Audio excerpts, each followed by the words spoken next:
Voilà la question. Deux ramoneurs sortent d'une cheminée, l'un en sort tout noir et l'autre tout blanc. La question donc est lequel des deux va se laver quoi? Forcément celui qui est tout noir, ça tombe sous le sens. Non, je suis désolé, tu n'es pas fait pour comprendre ce que le Talmud contient. Ah, je ne suis pas fait pour comprendre. Et pourquoi donc? Mais tu ne réfléchis pas à celui qui est sorti tout noir. Voit que l'autre est sorti tout blanc, alors forcément il croit qu'il est blanc. Ah, tu veux me dire que celui qui est sorti tout blanc voit que l'autre est tout noir, alors il se croit aussi noir que lui, et donc celui qui est blanc va se laver, pas celui qui est noir? Non, décidément, tu ne réfléchis pas. Celui qui est blanc, qui se croit noir, envoie un noir qui se croit blanc, alors que le noir envoie un blanc qui se croit noir. Oui, d'accord, dans ce cas alors qu'aucun des deux n'aille se laver. Et pourquoi pas que tous les deux aillent se laver? Oui, je pose la même question, tu poses la même question, tu poses la même question, mais enfin, depuis quand tu veux que d'une même cheminée puisse sortir un ramoneur tout blanc et un second tout noir? Oui, c'est une bonne question, c'est une bonne question. Non, le Talmud n'est pas qu'un livre de devinettes. Il est bien pire que ça. Ou bien mieux. Question de point de vue.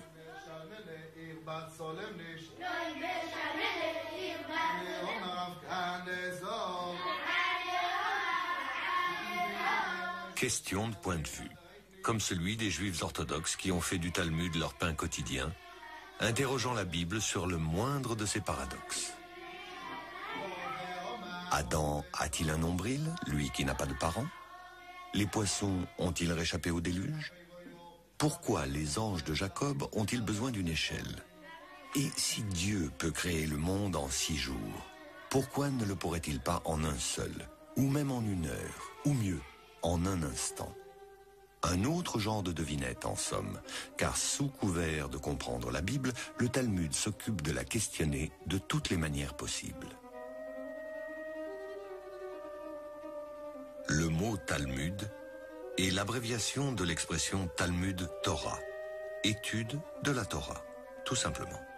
La Torah étant l'appellation hébraïque du Pentateuque, les 5 premiers livres de la Bible. Les volumes qui composent le Talmud enferment des siècles de discussions entre rabbins sur l'interprétation des contradictions du texte biblique. Pour eux, la Bible ne serait qu'une immense métaphore à partir de laquelle il conviendrait d'extirper un mode d'emploi de la vie de tous les jours. Autant dire qu'il leur a fallu faire acte d'une méthodologie formidable pour parvenir à décrypter dans le mythe du fruit défendu les lois de l'alimentation, dans celui de la tour de Babel, les fondements de la linguistique, et dans le récit de la sortie d'Égypte, les principes de la liberté des peuples. Sans Torah, pas de Talmud. Mais sans Talmud, la Torah garderait pour elle un grand nombre de ses mystères. Il est d'usage, dans les synagogues, 3 fois par semaine, d'ouvrir les rouleaux de la Torah et de faire vivre le texte biblique en le lisant.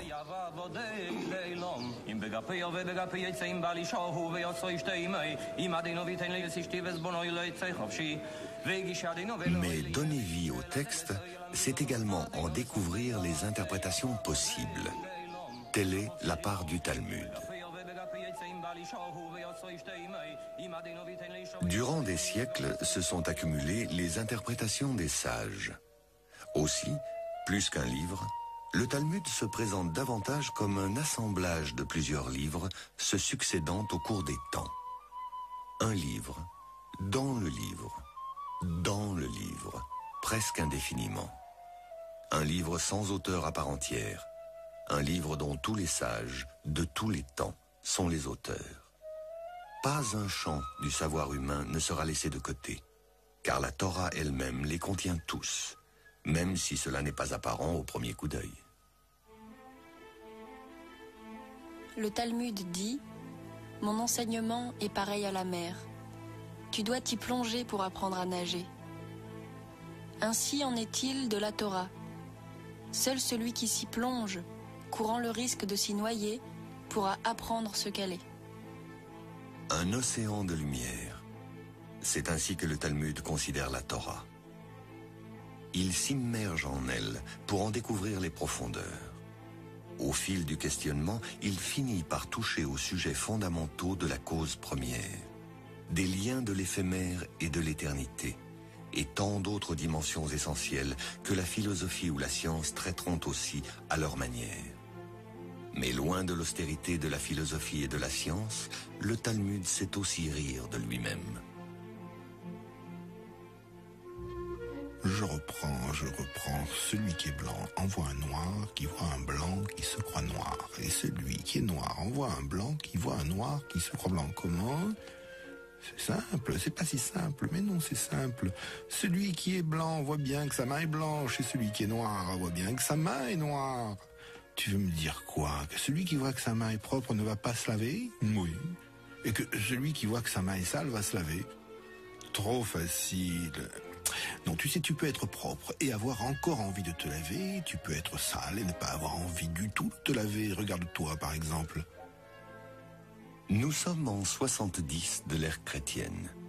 Titus a fait raser le temple de Jérusalem et les troupes romaines occupent la ville sainte. Les sages, pour la plupart, se sont réfugiés au nord, en Galilée, à Tibériade.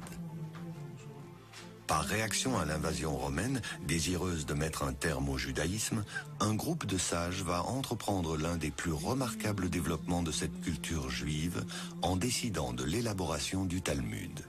Et ce, sous l'égide de Rabbi Yehuda Hanassi, chef spirituel du peuple juif à l'époque, lumière parmi les siens. Il repose aujourd'hui au cœur de la Galilée, dans le berceau même de son œuvre, le Talmud.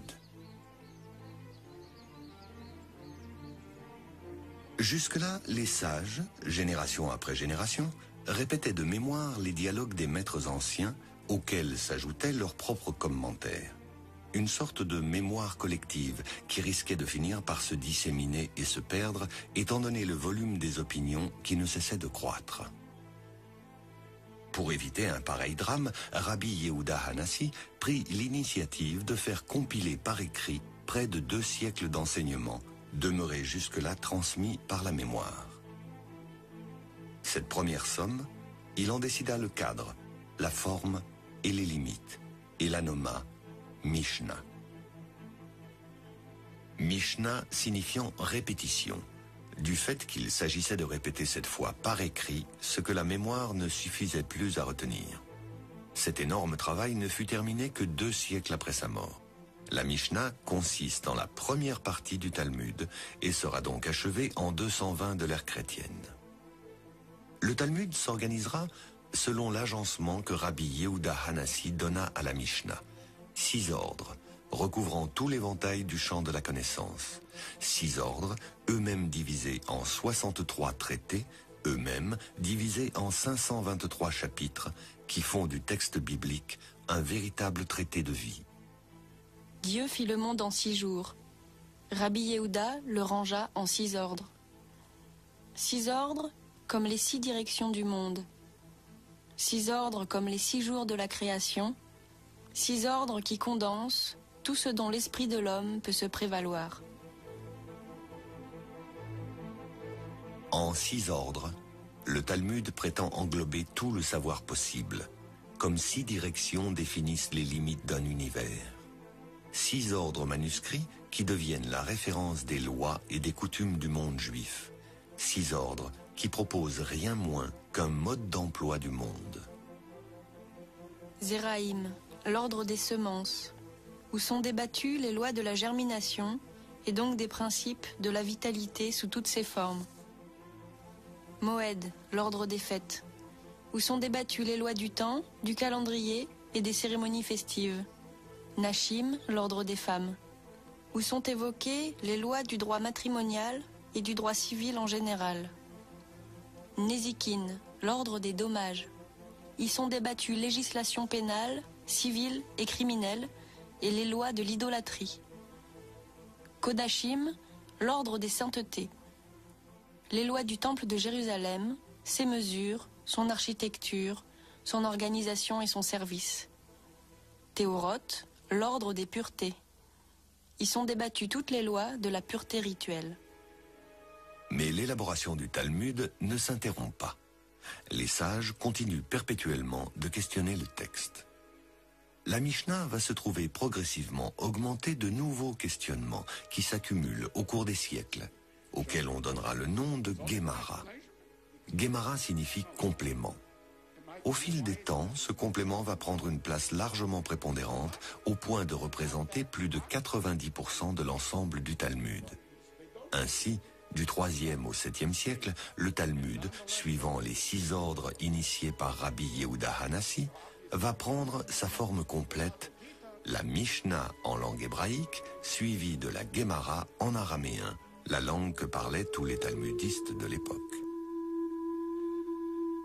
Suite à l'invasion romaine, de nombreux sages juifs s'étaient établis en territoire babylonien, ce qui explique que le Talmud se soit développé parallèlement en 2 endroits, Israël et Babylone, ce qui donnera naissance à 2 Talmuds. Celui développé sur la terre d'Israël sera nommé Talmud Yerushalmi, Talmud de Jérusalem, celui développé en Babylone, Talmud Babli.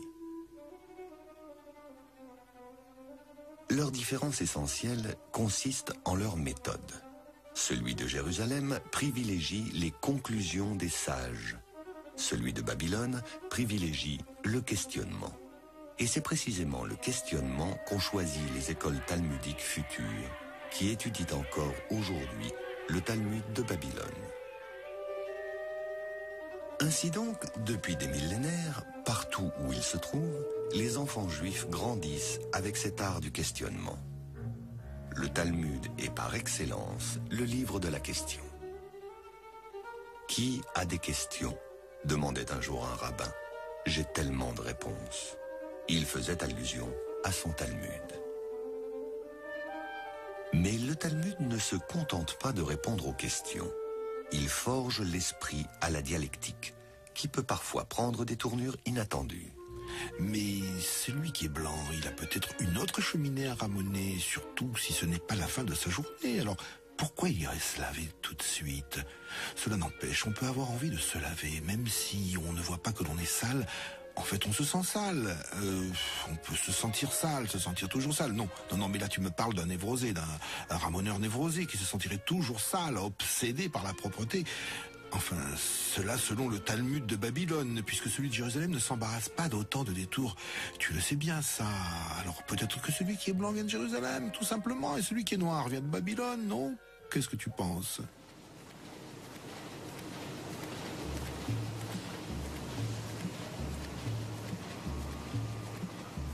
Il aura fallu 6 siècles pour parvenir à donner corps au Talmud. 6 siècles pour parvenir à condenser ce qui deviendra l'ensemble le plus singulier jamais réuni de dialogues sans fin sur tous les sujets du monde. Jusqu'à aujourd'hui, une page du Talmud est constituée en son centre de l'ensemble formé par la Mishnah et la Gemara. Divers commentaires les entourent, commentaires ultérieurs devenus indispensables à leur compréhension. Aujourd'hui, les étudiants de Yeshiva, les écoles talmudiques, perpétuent le dialogue entre les rabbins des premiers siècles et leurs successeurs.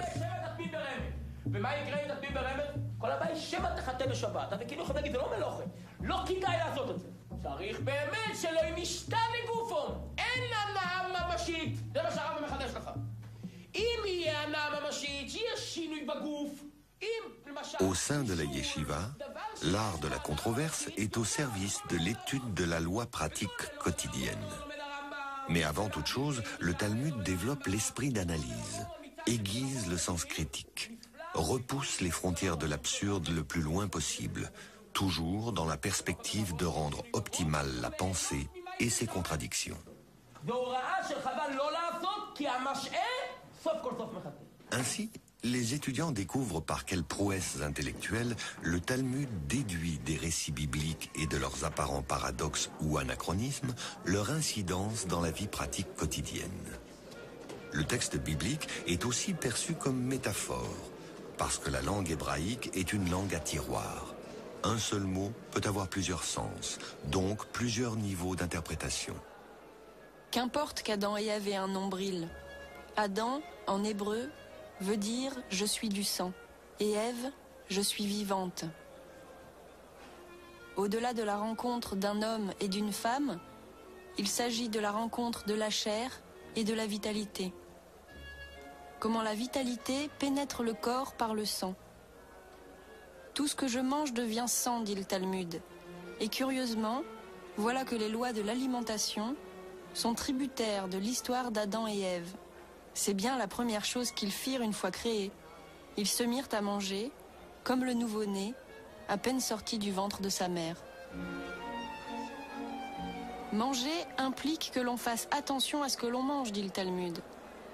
Ainsi, du simple récit d'Adam, d'Ève et d'un fruit inconnu, se découvrent des règles alimentaires qui, au-delà de la simple diététique, définissent un lien entre l'homme et le monde. Alors face à face, comme des duellistes, les apprentis talmudistes confrontent leurs opinions, aiguisent leur art du dialogue, perpétuant la tradition du questionnement qui ne va pas sans un certain sens du jeu. Mais attends, depuis quand un sort noir et un autre blanc? C'est un piège, sûrement un piège. Ils doivent sortir tous les deux noirs, hein, quoi? Ah non, il suffit que le premier qui sort par la cheminée récolte toute la suite. Tu veux dire que le passage est propre pour le second, comme ça le premier sort tout noir et le second tout blanc? Trop facile. Et tu crois que le Talmud pose une question aussi subtile pour une réponse aussi simple? Je ne crois rien. J'essaie de comprendre. Tu essayes de comprendre. Bon, je reprends. 2 ramoneurs sortent d'une cheminée, un tout noir, un tout blanc. Alors lequel des deux va se laver?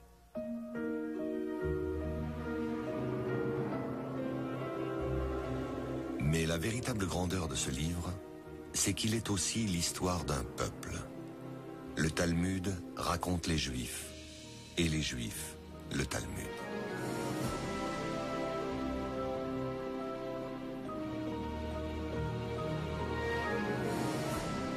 C'est au cours des errances du peuple juif que se façonnera le livre et son histoire. Celle de son contenu se mêle aussi à celle de son invention, de ses manuscrits, de son imprimatur. L'histoire du Talmud doit être perçue comme l'histoire d'un peuple. Du Sinaï, Moïse reçut la Torah. Du Sinaï, et non pas au Sinaï, fait remarquer le Talmud. Comme si le Sinaï lui-même était l'instigateur du don de la Torah à Moïse et de Moïse aux hommes. La nuance faisant non plus du Sinaï une simple montagne, mais il y a un lien intime entre le mot Sinaï et le mot Sinat, qui veut dire la haine. De la haine, Moïse reçut la Torah, dit le Talmud. Mais de quoi s'agit-il? Voici comment il conviendrait d'interpréter les choses. De la haine des hommes, entre eux, s'impose la nécessité de la Torah. Torah, livre de paix.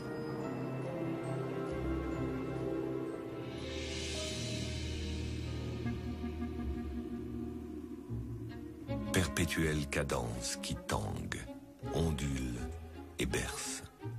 Les Juifs, génération après génération, battent une mesure sans fin, marquant les oscillations d'un pendule qui mesure le temps au rythme des pages de Talmud étudiées.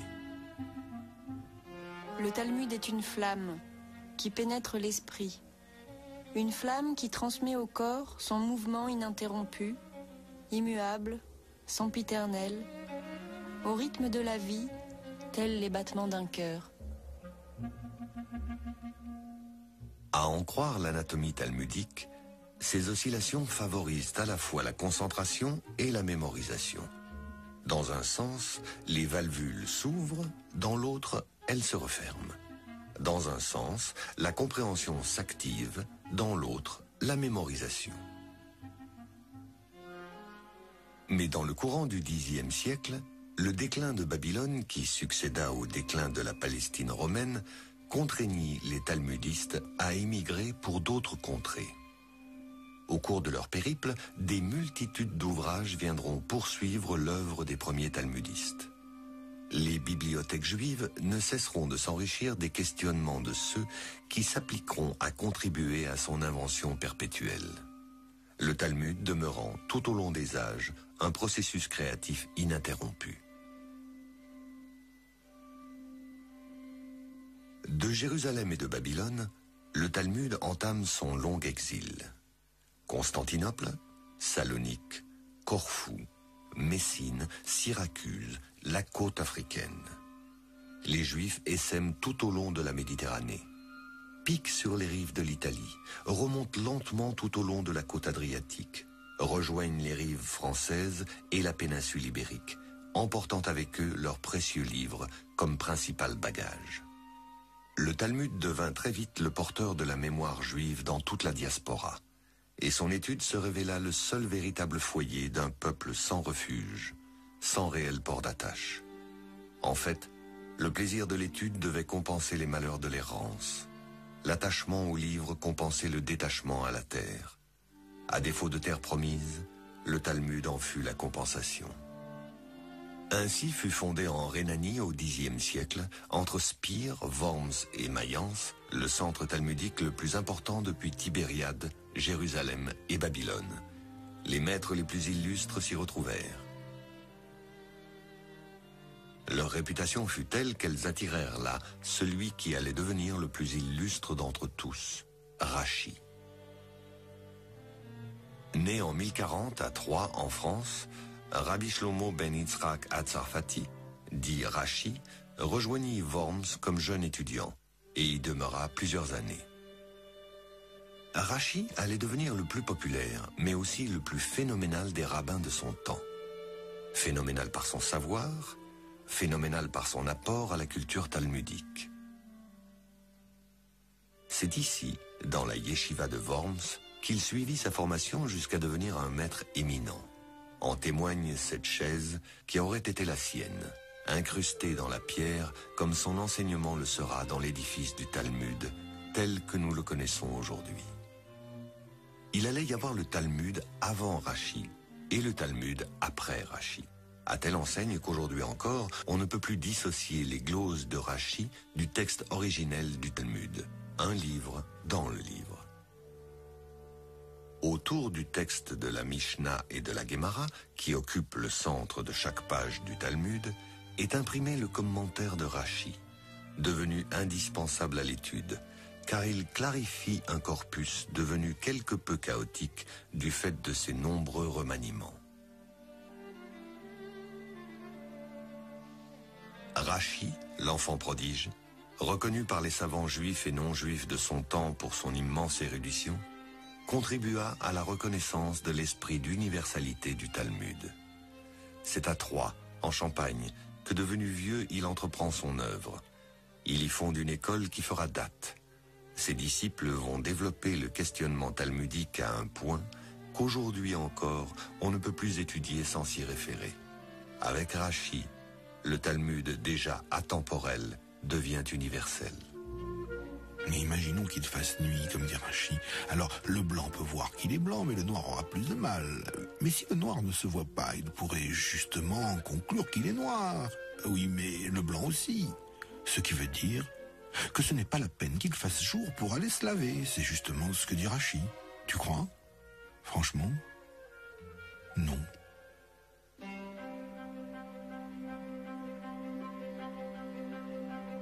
Un océan de lumière. Si la Torah reflète la lumière divine, le Talmud canalise cette lumière et l'apprivoise comme la mer apprivoise le feu du soleil. S'immerger dans le Talmud, c'est apprivoiser alors le feu divin. Mais ce n'est pas forcément échapper au feu dévorant du monde. Durant l'année 1240, Nicolas Donin, un juif français, converti, devenu dominicain, dénonça au pape Grégoire IX les erreurs et les falsifications qu'il attribuait au Talmud. À son avis, celui-ci contenait des blasphèmes contre le Christ, la Vierge Marie, les anges et les saints de l'Église. Grégoire IX, qui avait dès cette époque fixé les règles de l'Inquisition pontificale, estima de son devoir de poursuivre les hérétiques. Le Vatican demanda expressément au roi de France Louis IX, dit Saint Louis, de mettre fin à la perfidie des Juifs en supprimant tous les exemplaires du Talmud. Saint Louis ordonna que tous les manuscrits juifs fussent jetés au feu. Le brûlement du Talmud eut lieu en 1244 à Paris. Il fut suivi de nombreux autres les années suivantes en application de la législation royale. Le Talmud sera solennellement condamné le 15 mai 1248 comme œuvre du diable, blasphématoire. La répression fut si violente que cela mit un terme au talmudisme français. Et le Talmud reprend son errance, cette fois jusqu'en Espagne.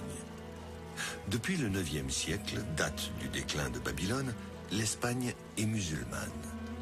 Pourtant, pas une de ces grandes cités qui n'abrita quelque éminent talmudiste. Cordoue, Tolède, Séville, Barcelone, Grenade. Les Juifs y résidaient en parfaite tranquillité et l'étude du Talmud y était prospère.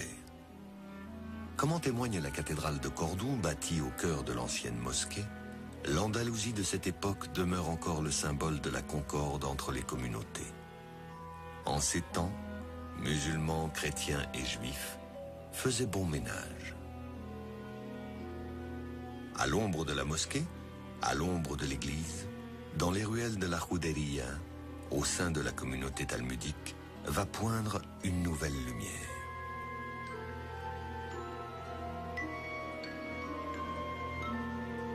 Moïse Maïmonide s'élève comme une étoile au firmament de l'âge d'or andalou.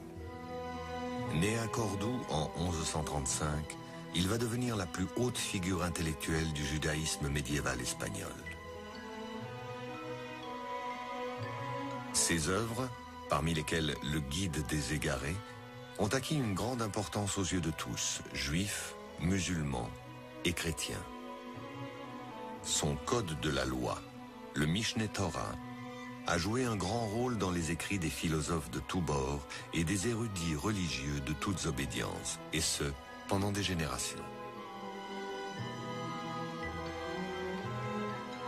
Celui qui lira mon livre connaîtra toute la Torah et tous ses commentaires, disait Maïmonide de son Mishneh Torah. Rachi en France, Maïmonide en Espagne, étaient tous deux animés par le même souci d'universalité. Tous les deux souhaitaient faire sortir le Talmud de la seule synagogue afin de le rendre disponible au plus grand nombre.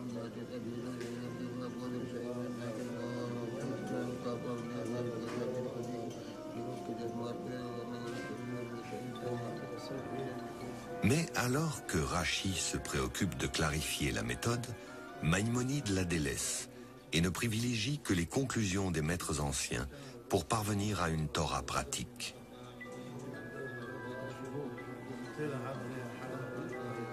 Mon but est d'être aussi concis que complet, dit Maïmonide, afin que le lecteur puisse être directement orienté sur tout ce qui a été institué et confirmé par le Talmud, sans avoir affaire à toutes les discussions des sages qui pourraient lui troubler le raisonnement.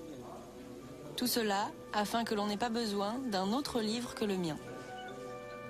Astronome, mathématicien, botaniste, médecin de Saladin, Maïmonide passa son existence à conseiller les grands de son temps, comme les plus humbles. Par son génie, il révéla aux yeux du monde à quel point la science talmudique pouvait être universelle. C'est à Tibériade qu'il repose, lieu même de la naissance du Talmud. Maïmonide rejoint ainsi ses illustres ancêtres. Ce n'est qu'au début du XIIIe siècle que les chrétiens unissent leurs forces pour reprendre l'Espagne aux musulmans. C'est la Reconquista. L'unification de l'Espagne fait suite au mariage d'Isabelle la catholique et de Ferdinand d'Aragon en 1474. Elle aboutira en janvier 1492 à ce que les musulmans soient définitivement expulsés. Pris dans la tourmente de l'Inquisition renaissante, sur ordre du Vatican, les Juifs aussi seront chassés d'Espagne la même année. Ils fuient, en sauvant du désastre leur seule véritable richesse, le Talmud. Chassés d'Espagne, les Juifs et leur Talmud se dispersent. Parmi les destinations privilégiées, Venise. Pourquoi Dieu disperse-t-il son peuple sur la surface du monde ? Demande le disciple. Pour que la lumière de sa Torah illumine en tout endroit, répond le sage. Et pour cela, les Juifs sont chassés dans la violence, rétorque le disciple. Plus grande est la lumière, plus sa mise au monde est douloureuse, répond le sage, les yeux emplis de larmes. Venise bénéficie d'une relative indépendance de l'Église. Ce sera pourtant le premier ghetto de l'histoire en cette fin du XVe siècle. Ghetto, mot vénitien venant de l'italien gettare. C'est à l'endroit où l'on jetait les pièces de fonderie inutilisées que le doge de Venise consent à laisser les Juifs s'installer.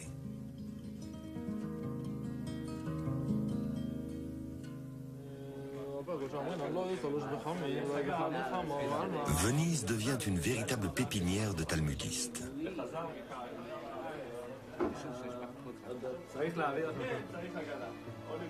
Venise, étape essentielle de l'histoire du Talmud. C'est là qu'en sera imprimé pour la première fois le texte intégral. Nous sommes en 1519.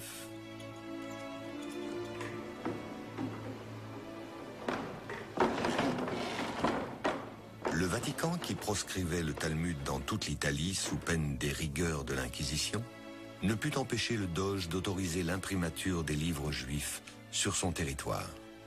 C'est dans les presses de l'imprimeur chrétien Daniel Bomberg que, page après page, fut menée à bien l'une des entreprises les plus colossales de l'histoire de l'imprimerie. Près de 10 000 pages, examinées à la loupe par des équipes d'éminents talmudistes, conscients de réaliser une œuvre unique, aussi importante qu'inespérée. De 1519 à 1523, 5 ans de labeur seront nécessaires pour que de manuscrits, le Talmud devienne livre. Bomberg ne regarda pas à la dépense, soucieux que son édition du Talmud atteigne la perfection. Son œuvre devait faire date, puisqu'elle demeura la seule référence pendant près de 4 siècles. Toutes les éditions qui allaient suivre, parmi les plus fameuses, Bâle, Pizarro, Amsterdam, Munich, Francfort, Cracovie, jusqu'à celle définitive de Vilna au XIXe siècle, seraient inspirées de celle de Bomberg. Le travail d'orfèvre dont fit preuve Bomberg décida pour la suite des temps de la physionomie des pages du Talmud, lui donnant cet aspect à la fois sobre, simple, minimaliste, sans la moindre fioriture, en allant au cœur du texte, suivant une géométrie très particulière. L'édition Bomberg fixa la pagination. Le texte de la Mishnah et de la Gemara occupe le centre de chaque folio en écriture carrée, autour duquel se répartissent les gloses de Rashi et celles de ses élèves en caractères semi-cursifs. Avec Bomberg, le Talmud devient au XVIe siècle une œuvre d'art. Cependant, l'institution de la censure par le Vatican pousse Bomberg à mettre un terme à son activité et à quitter Venise en 1546. L'Église, qui ne pouvait s'en prendre à la Bible sans s'en prendre à elle-même, s'acharne contre le Talmud. À ses yeux, les Juifs ne sont plus le peuple de la Bible, mais le peuple du Talmud, cultivant un esprit anti-chrétien, un esprit diabolique. Tous les arguments que l'Église élèvera contre le Talmud et son contenu s'avéreront évidemment sans fondement.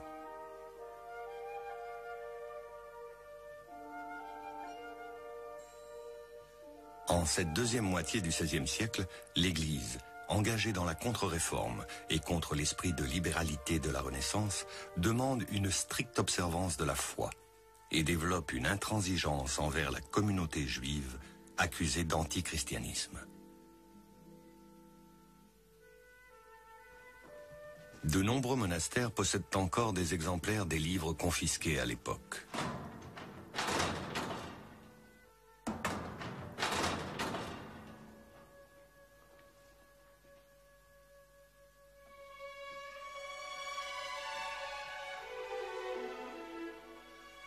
Les livres juifs sont toujours demeurés sulfureux pour l'Église. Et incapable de pouvoir les lire, d'en déchiffrer les arcanes, le Vatican ne se contentera pas de les confisquer ou de les censurer.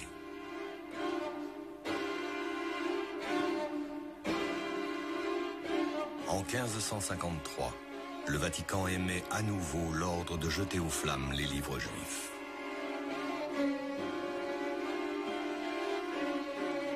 Toutes les maisons juives de Rome furent fouillées. Et sur le Campo di Fiori, eut lieu l'autodafé. Nous étions le 9 septembre 1553, Rosh Hashanah, jour de la nouvelle année juive. Quelques semaines plus tard à Venise, un jour de Shabbat, le 21 octobre, sur la place San Marco, selon les mots du nonce du pape, un bon feu mit fin au blasphème. Plus d'1 millier de Talmuds furent brûlés. L'histoire du Talmud est aussi l'histoire des difficultés d'un texte à exister. 50 ans plus tard, le Talmud allait à nouveau renaître de ses cendres, et son histoire rejoindre celle des Juifs, qui n'ont eu de cesse de survivre à toutes les tentatives d'assimilation, de conversion ou de destruction auxquelles ils étaient soumis.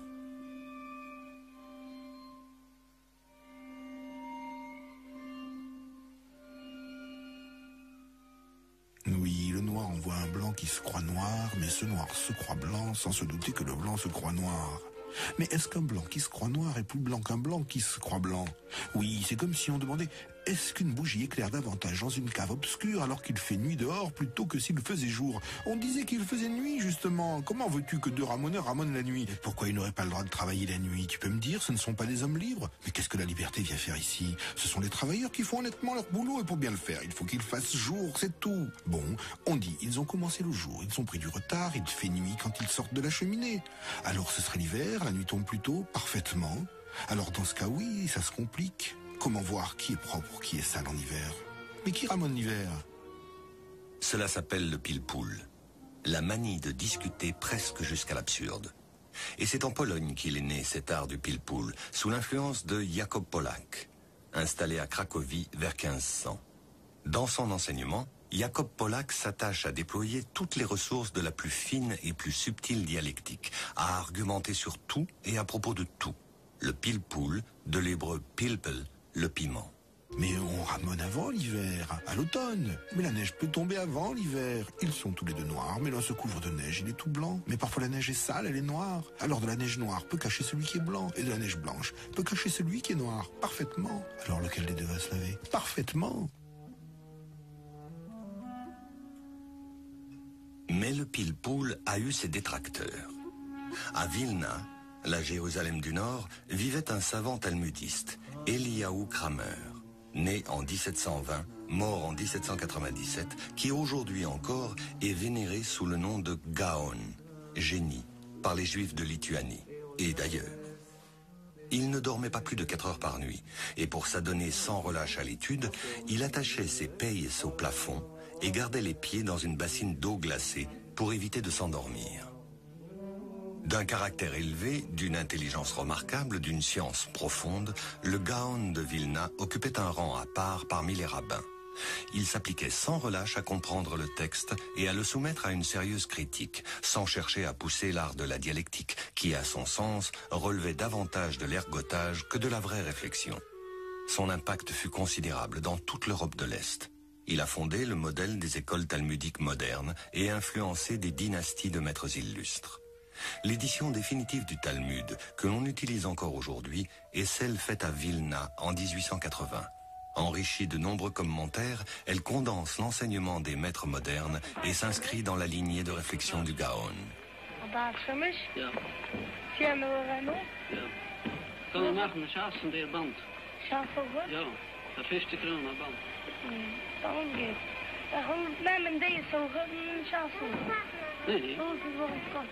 Dès lors, tous les étudiants disposent d'un outil de travail bien plus performant que n'en disposaient les générations passées. De la Pologne à l'Autriche, de la Hongrie à l'Italie, de l'Espagne à l'Angleterre, de l'Allemagne à la France, de la Lituanie à l'Ukraine, on peut dire qu'il ne fut pas une contrée d'Europe qui ne participa à l'invention du Talmud.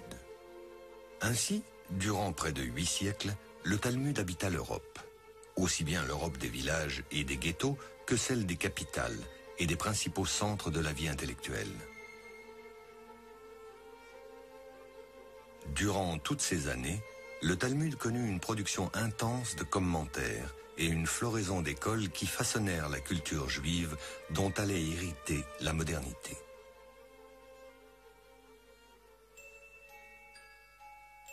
La modernité, c'est l'Amérique. Forcément. Le Talmud quitte la vieille Europe pour une terre apparemment pleine de promesses. Dès le lendemain de la Grande Guerre, et durant les années 20 et les années 30, de nombreuses familles débarquèrent sur le Nouveau Monde. Le Talmud accoste en terre étrangère. Et comme il se doit, l'une des premières choses que font les Juifs quand ils s'installent, c'est imprimer leurs livres. Une manière de marquer leur territoire, fût-il provisoire. La tentation de l'assimilation étant bien plus vive qu'en Europe, le Talmud court le risque de se voir rapidement délaissé. Et pour prévenir les dangers de cette nouvelle donne, les premières écoles vont éclore très vite dans la lignée de celle du vieux continent. Le Talmud prend racine au sein d'une modernité encore déroutante.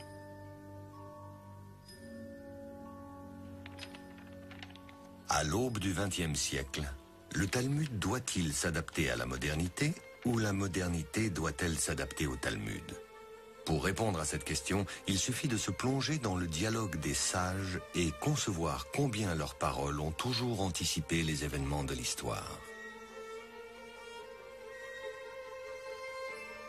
L'école de Shammai et l'école de Hillel se disputèrent pendant 2 ans et demi au sujet de l'homme. La première disait « Mieux eût valu que l'homme ne fût pas créé ». La deuxième « Il est bon que l'homme ait été créé ». À la fin, les voix furent comptées et l'on conclut « Mieux eût valu que l'homme ne fût pas créé, mais puisqu'il existe déjà, alors qu'il soit vertueux ». Vertueux? Que reste-t-il aux Juifs à l'aube de la Seconde Guerre mondiale? Aller pratiquer la vertu aux États-Unis? Shabbos Oktober, Teuses vermeders, Shabbos dort eine. Zat is kan ding me. Zo gerecht waren Brüder in Amerika. Zat halten Shabbos. Mais certains doutent que l'Amérique soit un centre de vertu. Nichts tun im Shabbos, es kommt halten Shabbos. Condamnés à une forme de clandestinité, enfermés dans leur ghetto, leur Talmud pour seul refuge, le sort des Juifs en Europe centrale au XXe siècle peut donner argument à l'opinion selon laquelle mieux valut que l'homme ne fût pas créé.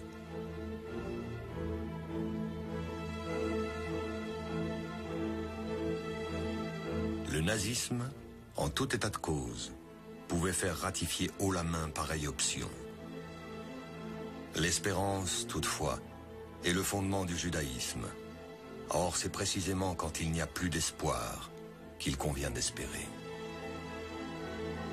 Et l'espérance juive s'enracine encore plus haut que l'absurdité du monde. La résurrection en un monde où l'absurde n'aura plus de raison d'être en est l'illustration la plus inattendue.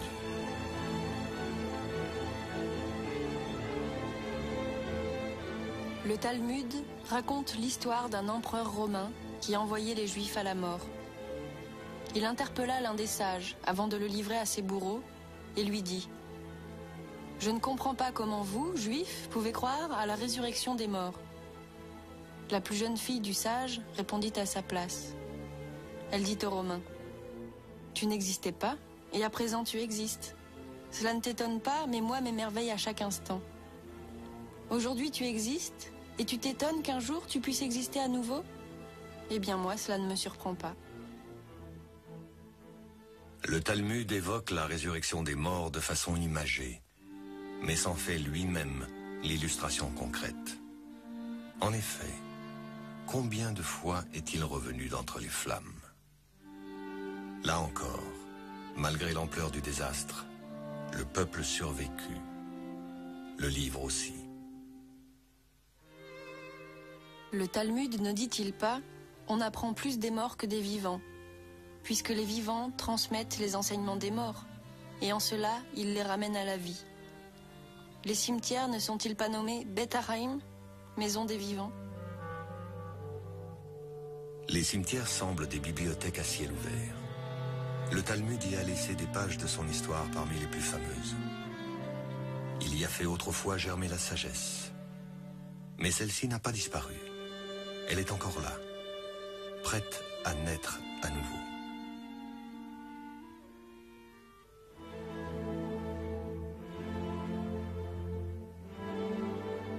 la guerre, les études talmudiques allaient redoubler, et notamment aux États-Unis, grâce à l'initiative du Daf Yomi.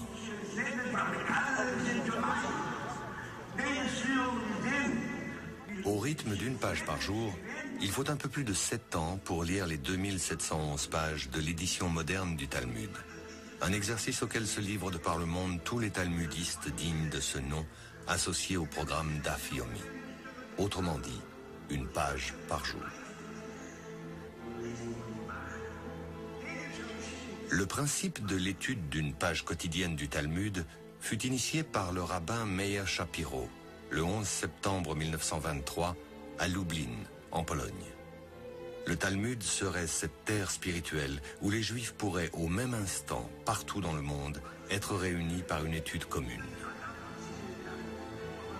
En 2005, le Madison Square Garden de New York réunit plus de 46 000 personnes, reliées par satellite aux autres communautés du monde, pour fêter la 11e clôture de l'étude du Talmud, 11 cycles de 7 ans et demi.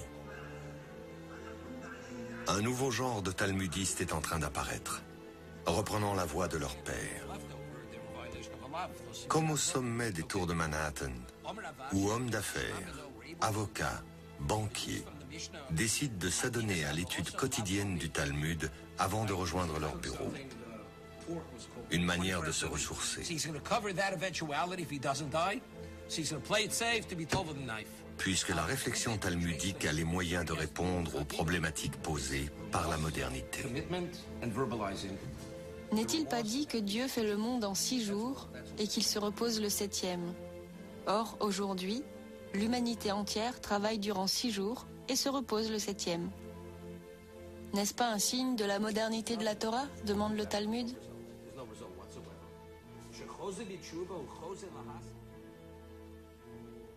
Les Juifs américains ont, dès les premières heures, participé à la construction du Nouveau Monde, s'assimilant souvent au prix de leur propre héritage culturel. Mais ils ont néanmoins toujours entretenu un lien avec la terre ancestrale, revenant régulièrement sur le sol de la vieille Europe. Plus que de la nostalgie, il s'agissait d'un réel besoin de se ressourcer auprès de ceux qui avaient su préserver le Talmud de l'assimilation. Certes, l'assimilation avait déjà gagné l'Europe. Quittant les yeshivas, succombant aux atours de la philosophie, de la littérature, de l'art et de la science, de nombreux enfants et petits-enfants de talmudistes allaient ouvrir des voies nouvelles dans bien des domaines. Mathématiques, logique, physique et même psychanalyse.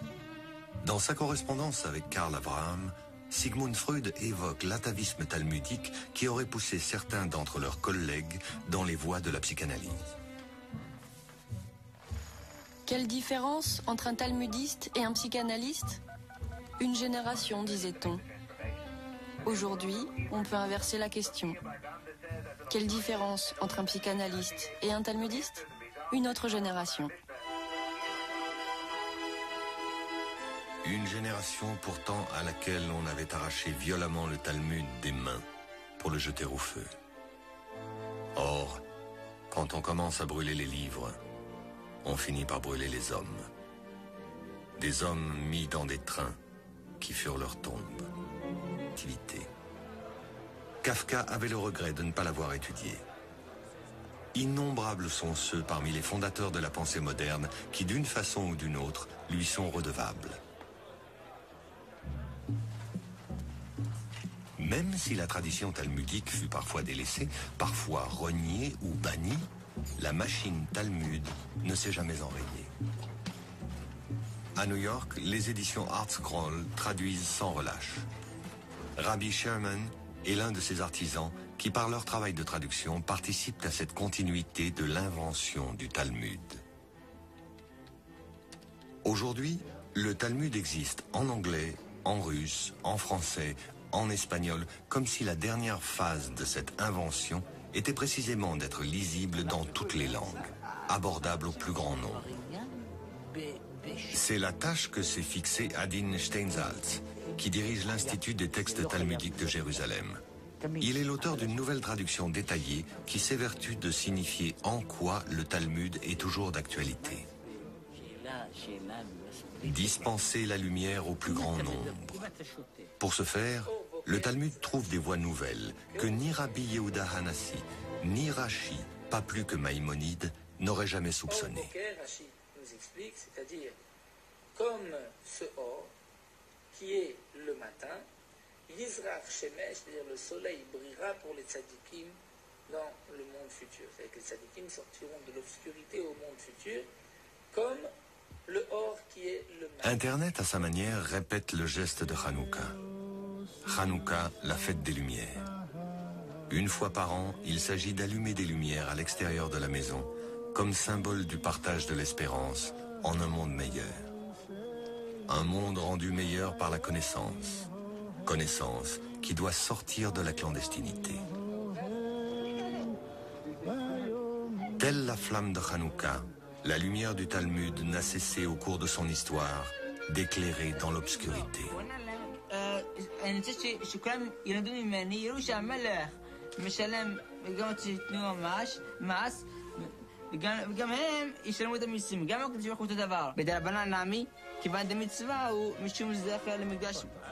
Le jour commence par la nuit. Comme il est dit, il y eut un soir, il y eut un matin, ce fut le premier jour. Il en va de même de notre propre vie. Elle commence dans l'obscurité du ventre de la mer pour s'achever à la lumière du monde. Mais certains disent, la nuit, c'est ce monde dans lequel nous vivons. Le matin sera le monde futur.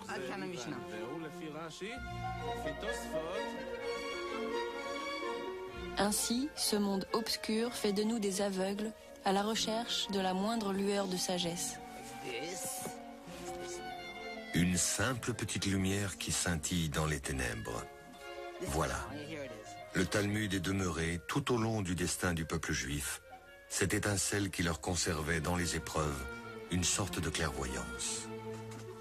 C'est ainsi en tout cas que le Talmud nomme les aveugles, ceux qui voient clair. Et s'ils étaient aveugles, s'ils n'y voyaient vraiment rien, la nuit totale, constamment. Quoi, 2 ramoneurs aveugles? Ceci dit, pour ce qu'il y a à voir dans une cheminée, si la question était 2 aveugles, l'un noir et l'autre blanc, lequel des 2 va se lever? Mais dans ce cas, le Talmud aurait parlé d'aveugles et pas de ramoneurs. Oui, mais il est tellement facile de répondre que celui qui est sale va se laver qu'il faut comprendre que l'intention du Talmud est bien de nous faire comprendre qu'ils sont aveugles. Mais comment peuvent-ils nettoyer une cheminée s'ils n'y voient rien? Mais tu n'as jamais vu d'aveugle jouer du piano? 2 ramoneurs qui joueraient du piano? Non, mais si 2 aveugles peuvent jouer Beethoven à 4 mains, ils peuvent bien passer par le trou d'une cheminée. Mais pourquoi la question n'est pas, après le concert, lequel des 2 pianistes va se laver? Mais c'est ça la question précisément. Juste qu'ils sont ramoneurs, oui, et aveugles. Tu as déjà vu 2 ramoneurs jouer du piano? Non, mais je demande qu'à voir. Ceci dit, j'ai connu un brocanteur qui jouait de la trompette en duo. Ah bon? Laquelle de trompette va se laver? C'est une bonne question, d'autant qu'elles sont toutes les 2 en cuivre. Mais dis-moi, juste une question. Tu as déjà vu des ramoneurs? Non. Moi non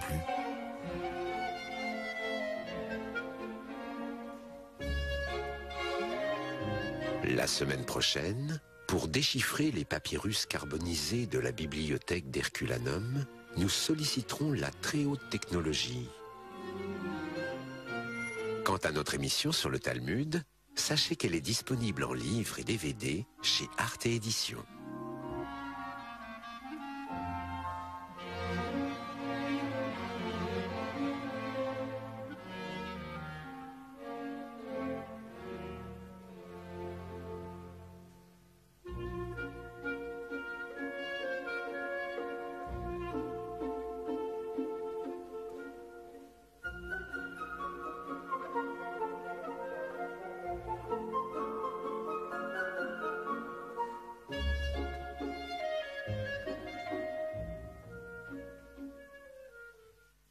Votre soirée sur Arte.